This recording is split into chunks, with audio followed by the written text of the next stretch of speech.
Hello everyone, welcome back to A Creatively Crafted Life with Laura and Melanie, and today we have something extra special in our holiday card series. We're actually going to add lights, yes, real lights to our cards.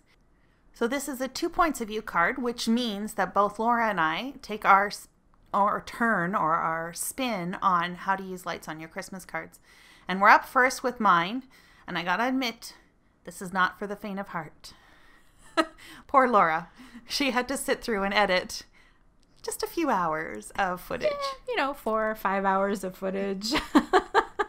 So yes, this is not a card that you want to start when you only have 2 days to get this mailed out in time for Christmas. This is also not a mass production kind of card. No, and it should only go to those special people in your life that are going to appreciate all the value of appreciate the value of the time that you put into it. So I did do some pre-work, and I kind of had a mock-up of what I was looking for. So I had created a template to create some snowdrifts, because the idea behind this card, as you can see from the opening pictures, is to create a winter village or a Christmas village. Just like those little houses, that people collect and put out over Christmas. My parents actually have a huge collection, so they will probably be getting this card. But they have quite a large collection, and that's what kind of inspired me. So basically, what I did is I took this template, which will be available on the website, and I just traced it onto some cardstock, and I'm scoring it right now. Really, before you cut, you should do all the scores. It's much easier than to have all these different pieces. So trace, score, and then cut out the images if you decide to do this. And we're just showing you that they are scored, and they are double scored. So there's about a an eighth of an inch, I think, in between. And the scoring is just so you know where to attach it to the other piece? Yeah, so it's going to be an accordion fold card. Right? And then because of all the layers in it, you need to have a little bit of depth, or else the card would kind of bow out. I mean, it still does a little bit. Right. But that was the idea behind the double score, to give you a little bit of room. Almost like if you think of a book, right? A thick book needs a spine. That's kind of what this is. Okay. So this here is where I'm actually creating the card base. So it's going to be, I think it's 2 panels. 2 panels, or did I 3? No, it's 2 panels. Yeah, and then we're just going to adhere them together into an accordion fold. And of course, the scoring is absolutely fascinating, so I need to show that to you. And I'm just marking, front, back, that kind of thing, so that I don't get things mixed up. So I got lots of bits and pieces. As you can see, and I'm going to finish trimming out my my snowdrifts now. And I did write on them what it is, because once everything's cut out, it just makes it much easier. Right. And I did write it on the back. So what you're seeing right now on the front is going to be face down onto the card, so you won't see any of those markings. And I would use pencil, not a heavy pen, because you might see it through your cardstock, of course, depending on how thick. And you just drew this out yourself, right? Yeah, what I did when I did it in my mock-up is I just kind of trimmed the paper roughly, and then until I liked it, and then I'm like, oh, I got to make another one. So right. I thought, why not make a template? And then if anyone is interested in creating something similar, they can use the same idea. And it should have all the markings on there telling you where to score and what, how to trim and stuff like that. So we are creating some snowdrifts. And basically the idea behind having snowdrifts is to cover all the lighting gadgets and stuff. So we do have to run some copper tape, and then you have the sticker lights that we're going to use. So just to mask that, it's easier if I've kind of got an extra panel. Right. And that does make a huge difference if you're able to hide that. You'll see in my card later, that was one of the things I struggled with a little bit. Well, let's just say I struggled in general, but we'll get to that later. Something to keep you invested all the way through this video, right? Oh, yes. But let's just say the first part of the video is all the things to do, and then the second part of the video is, maybe some of the things you don't want to do. Well, to be fair, this was my second card time through it. Like, I always try to do a mock-up before videotaping, just so that, I try to work out some of the kinks so that you guys can learn from my mistakes. So here we are, just adhering everything. I am using some very strong tape to do this. So Be Creative tape tends to be my tape of choice when I need anything super strong. because I know it's not going to undo itself.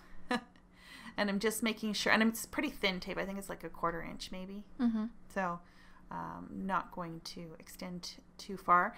And I put 2 lines down, one on the what's going to be the spine, I guess, of the fold, and then the other side, so that it adheres nice and well. And as you can see, I'm painstakingly slow at doing this.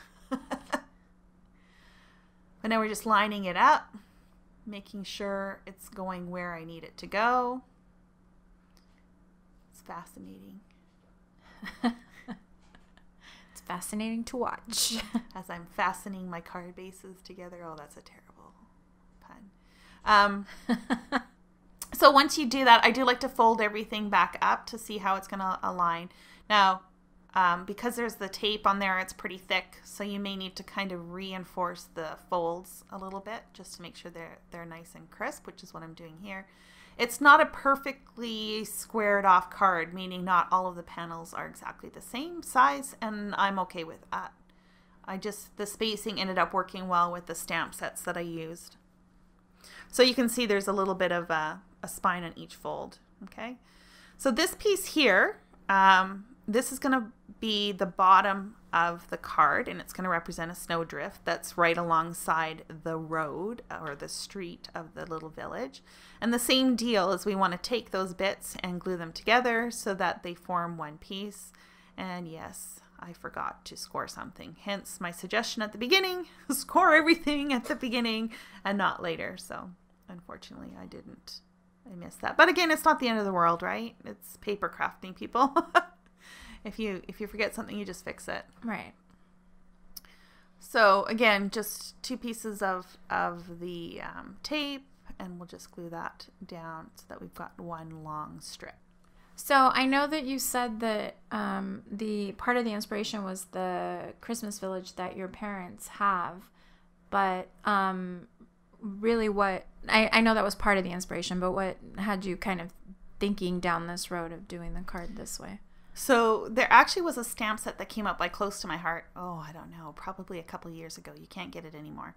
And it was the stamp set of these houses. And right away I thought, oh, Christmas village, how cute, right?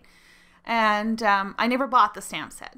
And then I didn't think about it. And then my parents, again, went super crazy.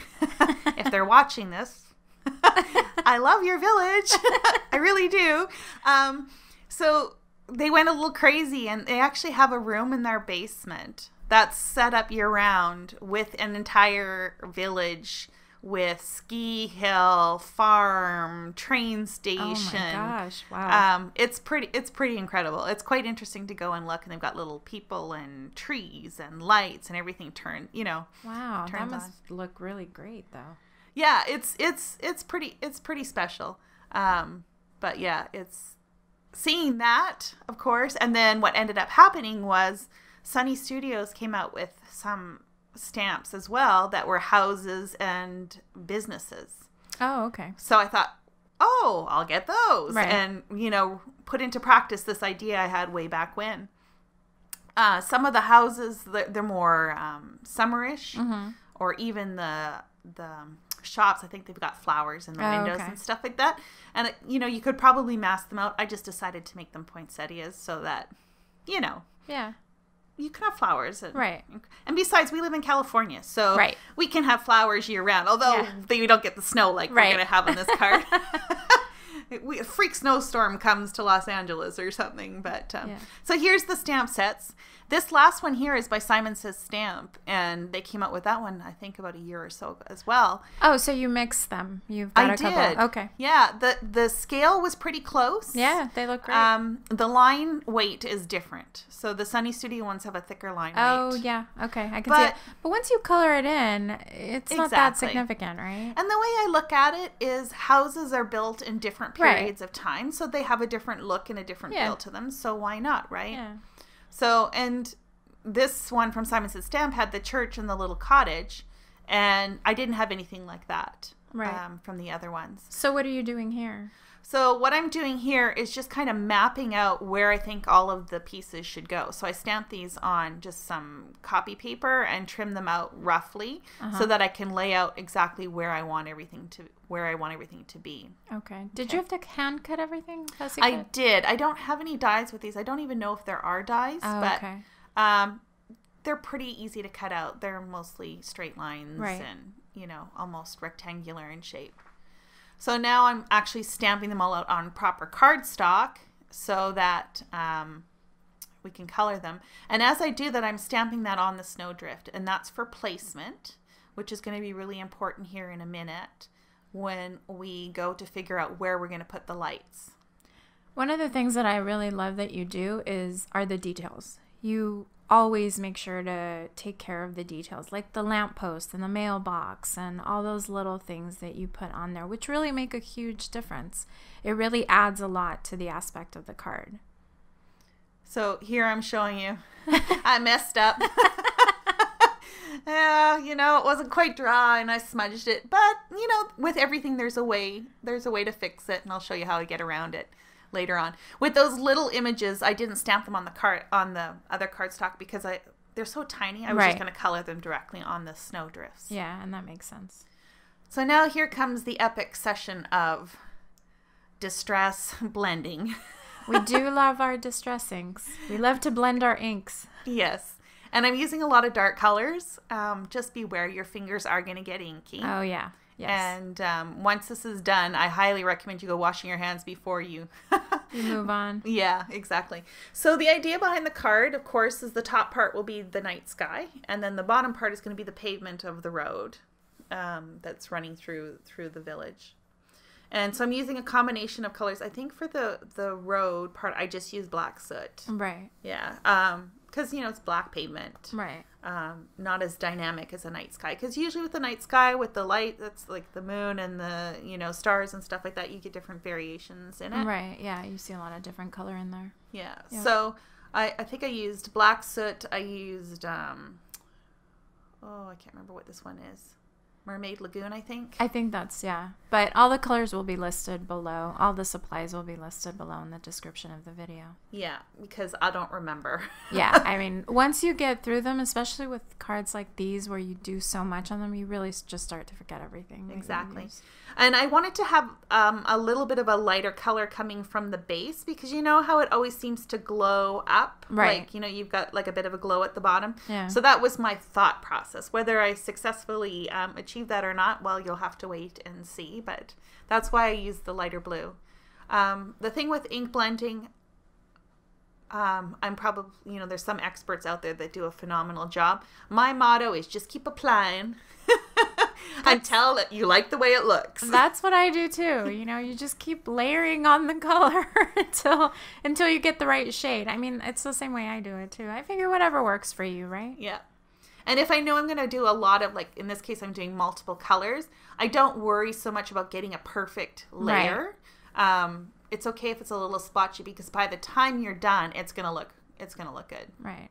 And then we add other things on top of it, like I'll add, you know, some dots for snow and stuff like that. And well, and honestly, when you layer the distress inks, they're very forgiving. I mean, they blend together really nicely. So it's part of why I think people use them so much, because that they do just give you great coverage and they do blend together really nicely. So yeah. So then I thought, oh, now it's too blue.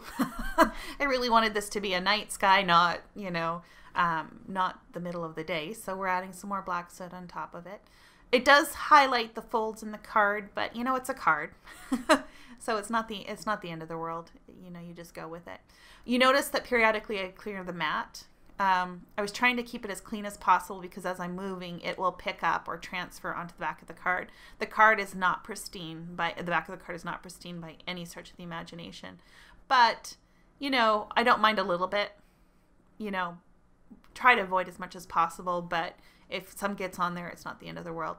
If you are super concerned about that, you could always add another layer, but it's just going to get that much thicker and that much harder to fold. So better to be preventative than to try and fix it afterwards.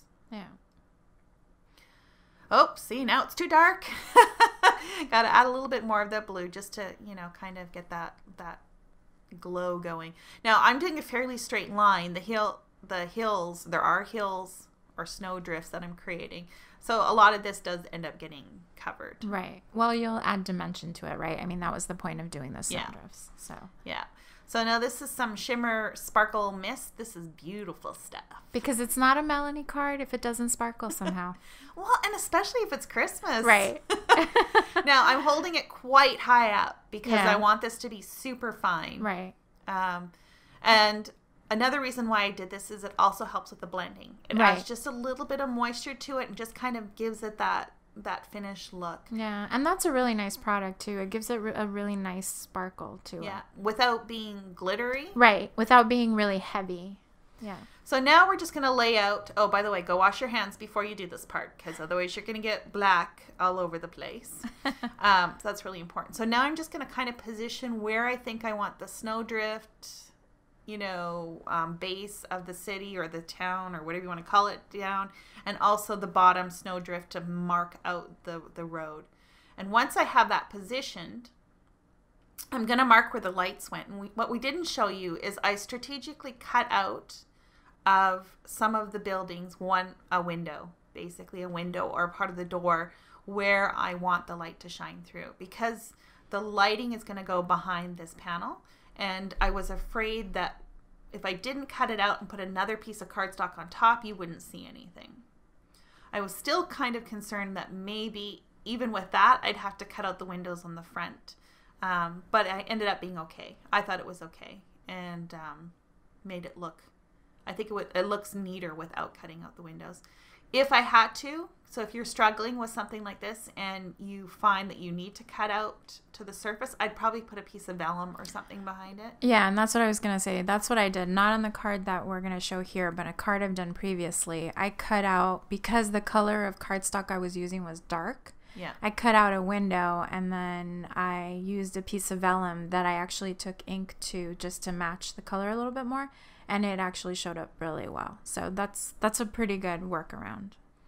So here you can see I just put a little X wherever I want the light to go. And that's important because you want the placement to go, it's pretty, you want it to be fairly precise. That is very important. Don't skip that step. Ask me how I know, right? You'll see why later. So you can buy a kit. Okay, so the product we're using is from a company called Chibitronics. Right. And they sell these LED sticker lights, and they also sell the copper tape. And you can actually buy a kit that includes everything. With the batteries and everything. Yeah, exactly. That's one way to go. And it'll also give you, I think the kit also includes some instructions on how to do different circuits and stuff like that. Yeah, every kit comes with instructions on how to run the copper and everything. Yeah. So I just went on Amazon and purchased the items individually. Yeah. So that's, if your kit runs out, you don't have to buy another kit. You can buy the components separately. Right. So I am taking the copper tape, and it's really important to not, to have a continuous path. Right. So it did rip, which is fine. You can tape over it, but just make sure that you have good adhesion where you overlap, and that you want to make sure that it's touching. So you do want to make sure that it overlaps. That's really important. And you want to make sure, because she's going to have to put down a second line, that the two lines aren't crossing over each other. So for my card, you noticed I wrapped it around the back. Right. So my idea when I started with this is I want to be able to have this card sit on a mantle, and that, you're having, this is my, romantic image here. My parents are having hot coffee and they've got their mantle in the background, and that they can turn the lights on and leave them on. Right. So a lot of people, I don't know if you've seen them, but the Chibitronic ones, you have to push a button or something to activate it. But I really wanted to have it stay on. So we're going to talk about that a little bit later, but I found a tutorial on the Chibitronics website for a battery holder. And basically they call it like a switch. Right. So what I'm doing here is we're running the second line of copper. And this is really important because, of course, with electricity, you need a positive and a negative current going through in order for the electricity to work. Look at you using your high school science. That's about all I remember. You want to watch your spacing. Yeah. You can't go too far because Right. the lights have to span both. That is also very important. Yes. And, you do want to, like you see there, they're triangular shape. Right. So the top part has to hit the top line and the bottom pointy bit has to be at the bottom, or you can flip it around. That doesn't matter so much. But what's important is you need to know which one is going to be your positive and which one's going to be your negative, and that's how you're going to keep it consistently. And they all have to run the same way. all the way across. Yeah. And like Melanie was saying, you want to make sure the strips are close together because they have to hit the right mark on the light, but not so close that they're crossing over each other. Yeah, if they touch, that's bad. Yeah. I mean, your card's not going to light on fire or anything, but... No, but it will cause you frustration. But yes, you will be very frustrated. So I just showed you a template. We'll have a link to the Chibitronic website where you can download that. And basically, this is the battery holder that I was talking about. So what you do is you take a piece of copper tape and you're going to feed it off the one end. And that's going to be... I can't remember if it's your positive or negative, but it's going to be one side of it. And it's a little bit tricky. You got to kind of bend it and fold it. You'll notice I'm using the bone folder because I just found the better adhesion for everything, the better it was. Right. Yeah. And so here's going to be the opposite side. So it's looks like a little bit of origami. Yeah. They have a really good tutorial on it. So, this is just giving you a general idea, but their tutorial is really good. So I would recommend you go and have a look at that. So when you're finished, after everything is done, you should have 2 copper tapes out the one end. And that's what you're going to connect to what's on your card. And it's important to remember which one the positive is and which one the negative is because they've got to connect with the right ones on the card panel itself. Right. And which way you put your battery in. Right. Yeah. Yeah. So the idea behind it is you're basically creating a pocket that your battery is just going to slide into. And then you have a piece of cardstock that fits between the battery and the 2 circuits so that it basically breaks the circuit will mean that it's off. And then when you open it up, then it's on. So this ends up on the back of the card, right? Yeah, I didn't think it would look too great on the front. Just... You could have figured that out. Yeah. No, it is on the back. And again, just tucked it away on the side so that it wasn't, too obtrusive but easy to get to. Because, if you put it in the middle of the card, it'd be a little bit more complicated. Plus, the other thing is, I don't know what the capacity is for how long of a run you can do of tape. Like, obviously the further away from the battery, the it's going to get weaker. Yeah. So, this was pretty good because the card's fairly long and it still worked really well. Yeah, I don't know. I've never, I don't know if anyone's ever tried, 10 let's feet. See. 10 feet, yeah. 10 feet of copper tape. So I'm just going over where the tape overlaps with the battery holder. So just to make sure it got good adhesion. So here's where I'm sliding the battery in. And what I want to do is I want to test to make sure all the lights light up. And you can see there's one that's not. And it's just an adhesion issue. So I'm just pressing down on it again just to make sure that it's got really good adhesion. Yeah, and you definitely want to make sure to test it before you finish your card. Because once you put anything over the panel, it's just so frustrating to have to go back and redo it all. So yeah. Exactly. So I turned it off. So I just slid the paper in between the battery and the top copper tape. So so that it's not on anymore. And so there's my little oopsies. So what I ended up doing was stamping the snowman, coloring him and cutting him out. Yes, it's a little bit finicky, but it covered my, my little mistake. Through the magic of YouTube, all the houses are already colored. So the video, or the intent behind the video, was not about the coloring that was done, but I did use Copic markers to color that, and it did take quite a long time. I will be honest. But you know what? If you enjoy that sort of thing, it's something you can do in front of the TV and just, chill out over a couple evenings. It's therapeutic. Yeah. And so I added a little bit of foam tape to the bottom snowdrift, and that's what we're adhering now to the card. Just making sure that the folds line up. That's really important because, of course, if they don't, you're going to have a hard time folding the card. And I'm just giving it a good press. The 3M foam tape, I find, needs a little bit of pressure in order to really stick it down. You added liquid glue too? Oh, well, I just add glue to everything because, just in case one pops up, then, So then this is the panel that already has the cutouts, right? Yes. Because you're going to adhere the...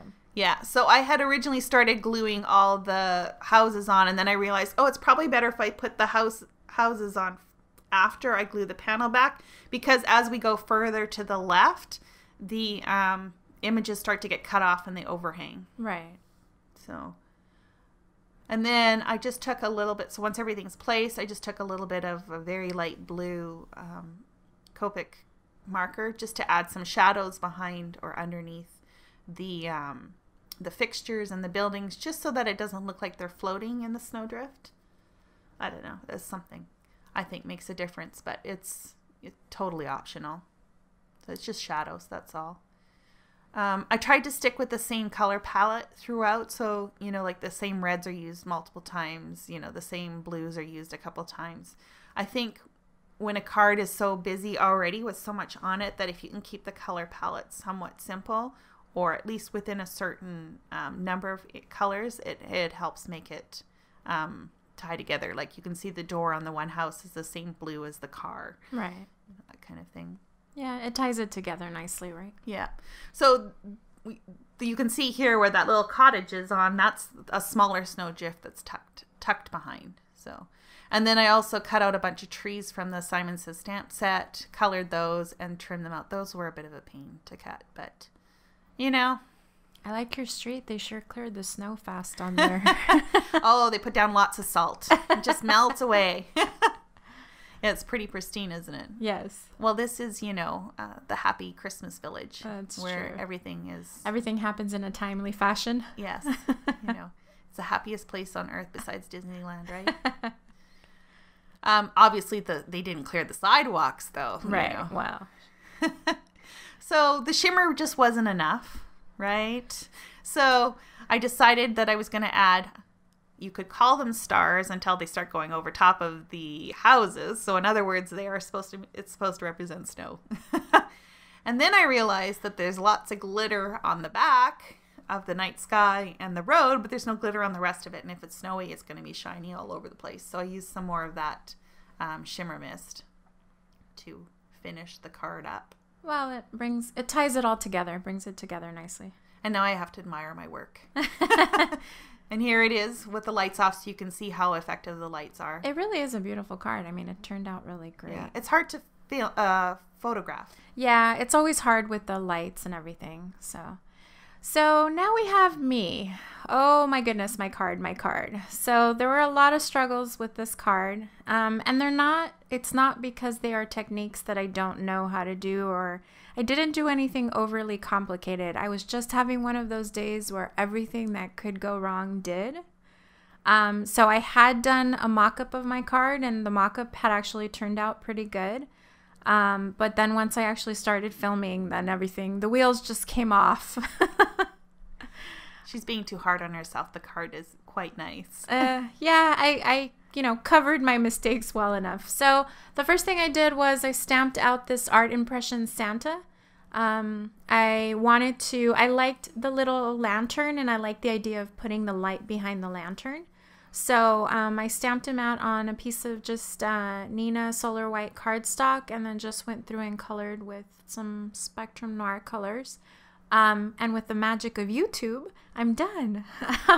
I fussy cut him out, and I didn't show too much of the coloring because I'm not a coloring expert, and so I'm still learning how to shade things and everything. I mean, I think I did okay, but like I said, I'm still learning. So then I also took this Simon Says stamp set to stamp some presents, and then also I'll use the banner and one of the sentiments. You'll see that I use that as well. So I just went through and I colored this as well. The banner is actually very appropriate for our theme for this card. Yeah, I saw it and I was like, oh, that's the perfect sentiment to put on this card. So yeah, you haven't. I don't know if you caught it when she showed the stamp setup, but what is it? It's like you light up my Christmas. Yeah, it says you light up my Christmas. You'll see it in the end. It's in the stills as well. But yeah, I thought it was pretty appropriate. So I just went through and I colored the gifts again with just some Spectrum Noir colors, and I went through and so I did the coloring, and then I actually will go through and also do some embossing. How did you emboss them? So I used the VersaMark pen, and then I used some glittery embossing powder just to make it shine a little bit. And say, look at you remembering to use your embossing powder. Yeah, so I did 3 static thing or whatever you call it. I did 3 of these little panels. You know, I did my first practice one, and then I did 2 more to actually put on the finished card, or the final finished card. And I remembered to use it on the first 2 and not on the third one. So. I'm notorious for forgetting to use the static powder tool or whatever it's called. Yeah. So, yeah, I just did that. I colored it in with the Spectrum Noir. And then what I'm doing here is I'm going to go in and do some distressing for the background. So distressings to do the background. I wanted to do some masking. So this was one of my issues. I could not find my masking paper for the life of me. No idea where it is. So I just took a piece of scrap cardstock that I had, and I cut it out the way that I wanted it, and I just taped it down. I know taping it down is probably a sin, but I really was at my wit's end, so I just went with what I had. And I didn't damage the panel, so... I think that's the big thing. That's usually why people won't tape it down. It's just because they're afraid it's going to damage. The whole point behind masking is that when you reveal it, that's still pristine, right? Exactly. So, and I've done it before... enough times now, before I had gotten the masking paper, that I know all I have to do is just not press down too hard on the tape, and it comes off pretty easily. And it's good quality cardstock as well. This is actually, sorry, this isn't cardstock. This is watercolored paper. It's thin watercolored paper. Well, that's good, because watercolor paper, I find works really well for blending. Yeah, and that's why I picked it, because I really love the way that it picks up the distressings, and it blends really nicely together. So I just used a couple of blues, and I used some black soot, and I just did the same thing as Melanie. I go over it a few times until I find the right kind of color. I also used Distress Oxide. I'm a big fan of the Oxide inks. I like that finish that it gives things. So I went over it with that as well.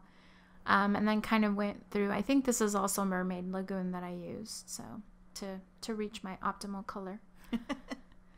So now you're using the Misty.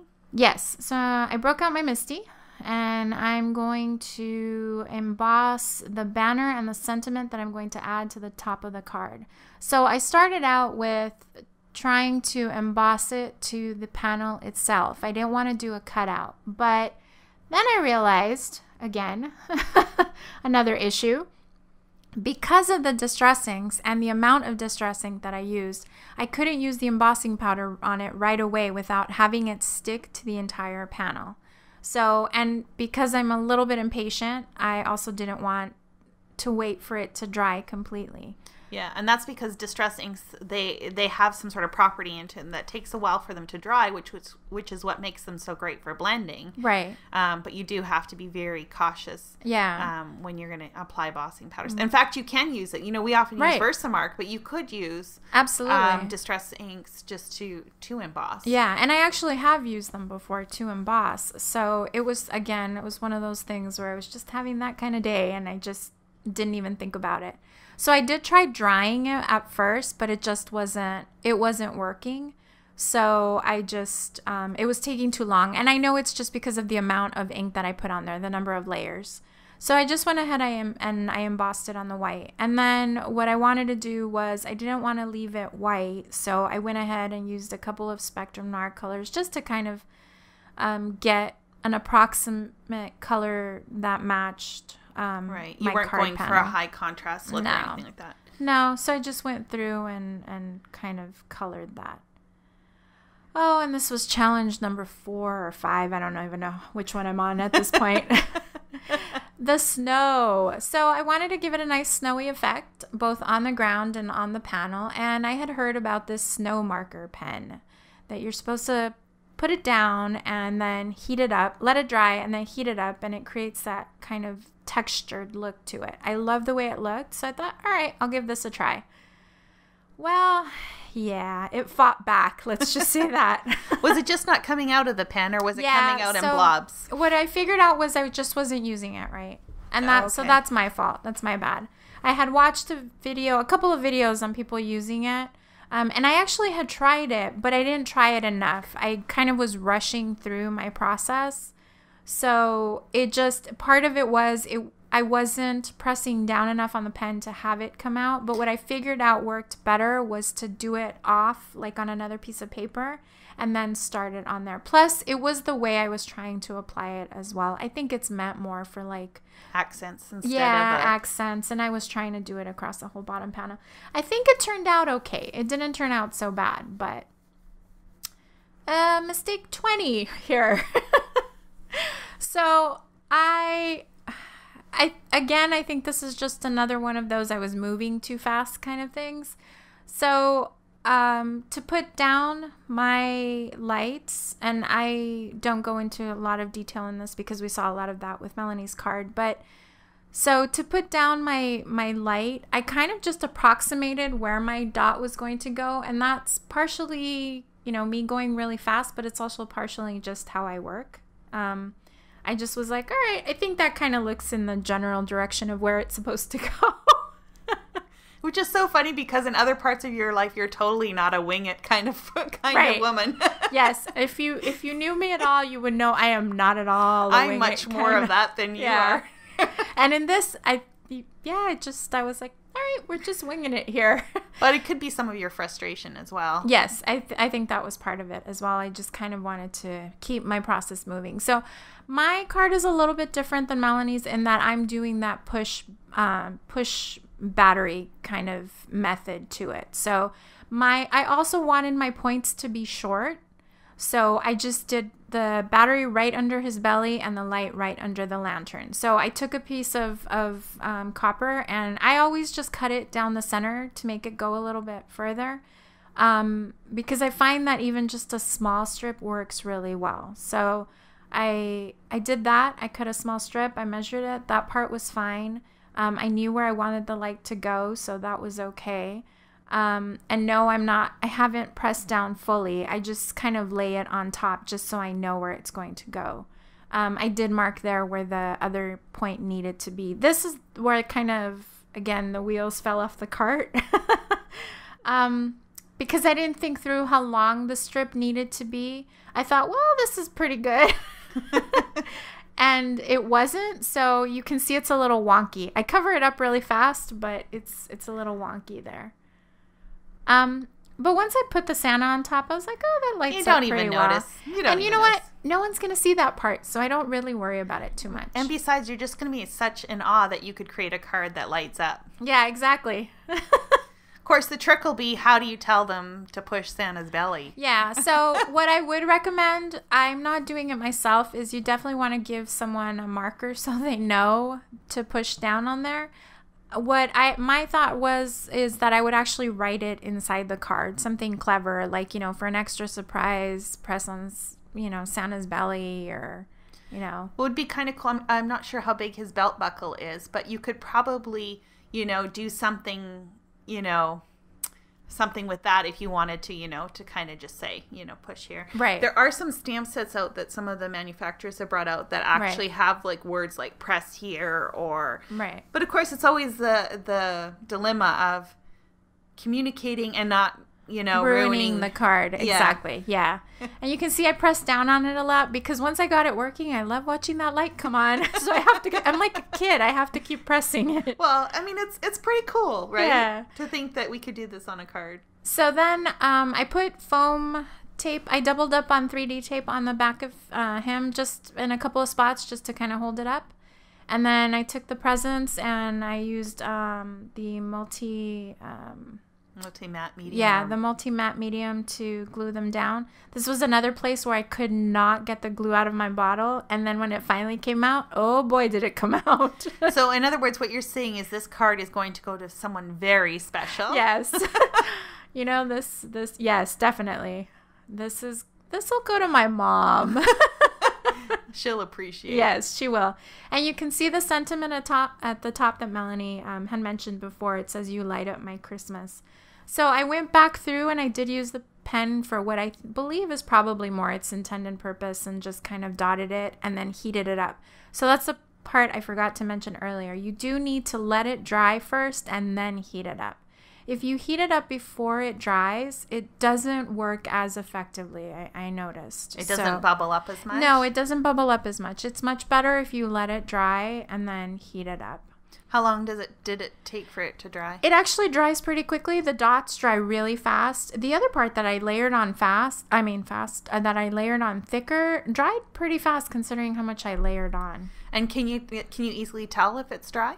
Yeah, you can, because it looks wet when it's not. And as long as it looks like that matte kind of look to it, you're pretty good at that point to go ahead and heat it up. And is it about the same, like to puff it up, you're using a heat gun, Yeah. I guess. So is it about the same kind of speed that you would go with embossing powder? Yeah, and you'll see it. It'll puff up. Okay. So you'll immediately see that it's done. So, and then I just went ahead and I attached it to a card panel. So I don't know, what size is this, Melanie? You know this it looks better like than I it's do. almost a square. It is. Yeah, it's Yeah. the square. Yep. I don't know what size it is, but it's a square card. So Yes, and all the information will be in the description below.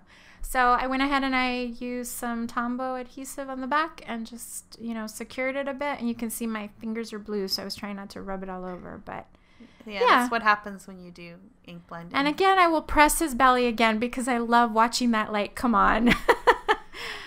After all the struggles, I think it turned out okay, and I'm actually pretty proud of it. So. I love it. I think it's a great card. Yeah, I think it's good. I'm pretty happy with it. So that is actually our, that's going to do it for this card. I know it's a little bit of a longer video, but thanks for joining us. And as always, look in the description below for additional information, and happy crafting.